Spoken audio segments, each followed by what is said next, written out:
Just want to mention quickly that these tarot readings about the divine masculine, divine feminine, specifically when it's not about the chosen one, but it's kind of tied to that. The chosen one is actually two. It's the divine masculine and divine feminine combined, right? Because two become one flesh through the union of marriage and through the consummation, which is the child that's born. But it's obvious two become one flesh literally in the child that's born, but in the union that's made, they become one entity. It's no longer me and them, it's us as one. So sometimes it's talking specifically about me when it talks about the chosen one. And as I have mentioned, I believe I'm the head of this body of chosen ones, if you will, right? Which just gives me again a higher anointing. That's all it means. It doesn't mean I'm better or anything. It just that's my place in the body and my function. And a side note on that is it's going to be hard to find some people might understand me if they're part of the body, of which I am the head of. But can the shoulder or the knee or the neck understand the head comprehends? And so I understand that it's going to be very difficult to find anybody that can, other than maybe the Lord Himself, that can really comprehend what I comprehend. And so, to a point, I have to be human, you know, and also be this divine, tapped in divine source, which even Christ said, "Do you not know that you are gods?" And so I'm not calling myself a god, but I'm saying if I'm made in God's image, and if the original sin was that Satan wouldn't bow down before Adam, the image of God that was made, then at least comparatively to all other creation, we are gods. And so,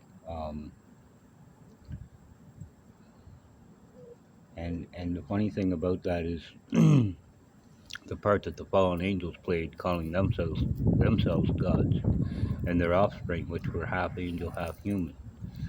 So that's another layer. You can look into that. It's the Book of Enoch talks about it, and some of the other ancient writings talk about it too, including the Epic of Creation, which is kind of their side of the story, how they came here, and helped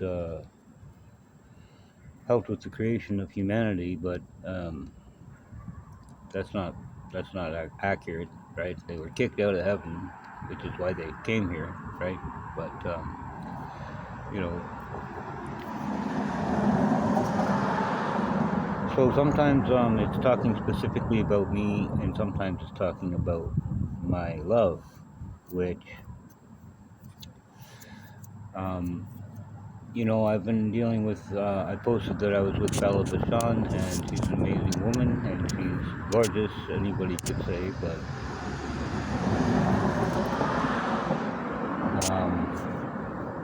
losing contact and getting back in touch has made things a little, rough at the moment. So I'm hoping the Lord works it out, and that her and I can get together.